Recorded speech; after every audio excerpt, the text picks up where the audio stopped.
Salut à tous les passionnés de foot et bienvenue sur la chaîne. Aujourd'hui, préparez-vous à vivre une plongée intense dans la course au Ballon d'Or 2025. Une course folle, électrique, imprévisible, où les stars confirmées affrontent les jeunes prodiges dans une bataille sans merci. Mais avant de commencer, abonnez-vous à la chaîne, activez la cloche pour ne rien rater, et aimez cette vidéo si vous aimez ce genre d'analyse complète. Restez bien jusqu'à la fin parce que je vous dévoilerai mon top 5 personnel, et je veux lire le vôtre en commentaire. Le débat est ouvert et vos avis comptent. Pourquoi cette année est unique ? Parce que 2025 n'a pas de grande compétition internationale. Pas de Coupe du Monde, pas d'Euro. Donc cette année, ce sont les performances en club qui feront la différence. Et entre le quadruplé du PSG et le triplé du Barça, la tension est à son comble. Alors installez-vous confortablement, on commence tout de suite notre top 10 des favoris du Ballon d'Or 2025.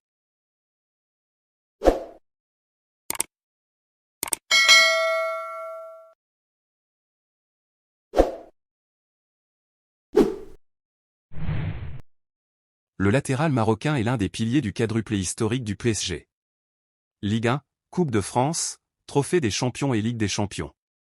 Il a été impressionnant de régularité. Montées éclairs, interventions défensives de classe, et une énergie sans fin. Mais voilà, les défenseurs sont rarement récompensés dans les votes du Ballon d'Or. Les bookmakers ne lui donnent que 3% de chance, mais il mérite sa place dans ce top 10.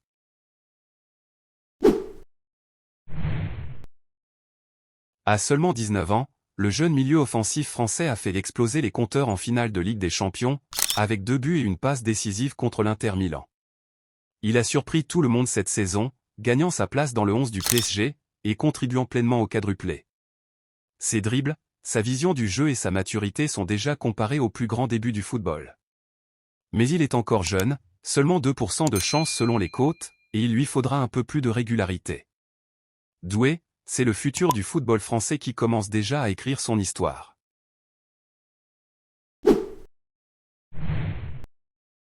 L'ailier géorgien est arrivé au PSG en janvier depuis Naples, et il a changé la donne immédiatement. Ses dribbles sont foudroyants, sa vitesse fait des dégâts et il a marqué des buts importants. Avant ça, il avait déjà gagné la Serie A avec Naples, donc son palmarès cette saison est incroyable, Serie A plus quadruplé avec Paris. Les bookmakers lui donnent 3%, mais il pourrait être la surprise totale si la Coupe du Monde des clubs tourne en sa faveur. Kvara, c'est l'éclair venu de Géorgie, et il n'a pas fini de faire trembler les défenses.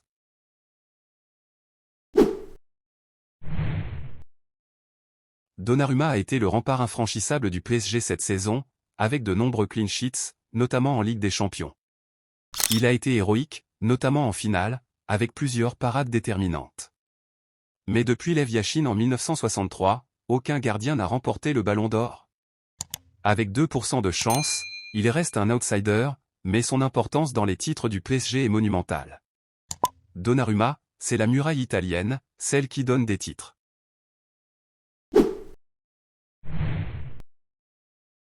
Cette saison, il a marqué 40 buts, dont un triplé d'anthologie contre Manchester City en barrage de Ligue des Champions. Mais hélas, le Real Madrid a été éliminé en quart de finale et a perdu la Liga contre le Barça. Sans titre majeur, il est en retrait cette année, même s'il peut encore tout changer en Coupe du Monde des clubs. Avec seulement 4% de chance, Mbappé doit sortir un dernier coup de génie pour rester dans la course. « 34 buts et 25 passes décisives. Il est le joueur le plus décisif d'Europe cette saison. Il a porté le Barça vers un triplé national, Liga, Coupe du Roi, Supercoupe d'Espagne, et il a terminé meilleur buteur de Ligue des Champions avec 13 buts. Mais l'élimination en demi-finale de la C1 et la concurrence interne à Barcelone divisent les votes. Avec 9% de chance, Rafinha reste un danger permanent, un homme de chiffres.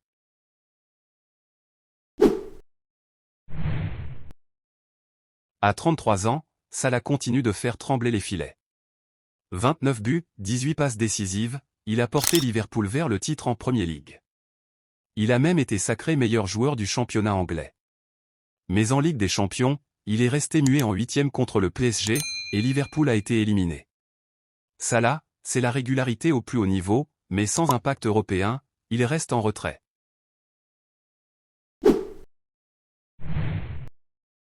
Vitinha est le chef d'orchestre du PSG, le cerveau derrière les actions, le joueur qui dicte le tempo. 8 buts, 13 passes décisives, mais surtout, une influence incroyable dans les gros matchs. Il a brillé face à Arsenal en demi-finale, et a gagné la Ligue des Nations avec le Portugal. Avec 13% de chance, Vitinha peut créer la surprise surtout s'il performe en Coupe du Monde des clubs.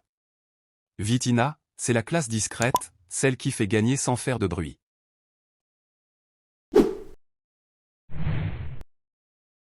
À 17 ans, il est déjà l'un des meilleurs joueurs du monde.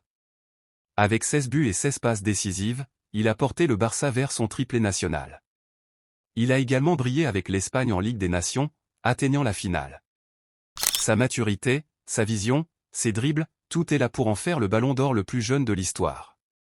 Mais l'absence de titre européen pourrait jouer contre lui. Flèche droite noire avec 25 à 33% de chance, Yamal est la promesse d'un règne qui ne fait que commencer.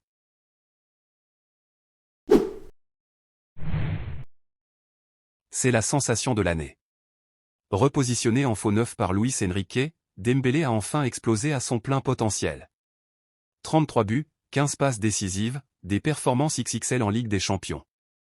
Il marque contre Liverpool, brille contre Aston Villa, et enfonce le clou face à Arsenal. Il a remporté tout ce qu'il pouvait cette saison avec le PSG. Ligue 1, Coupe de France, Trophée des Champions, Ligue des Champions. Il est élu meilleur joueur de Ligue 1 et de la C1. Même Didier Deschamps le soutient pour le Ballon d'Or. Avec 71% de chance, Dembélé est le grand favori. C'est l'histoire d'une rédemption, d'un génie blessé devenu superstar. Cette course au Ballon d'Or est incroyable car rien n'est figé.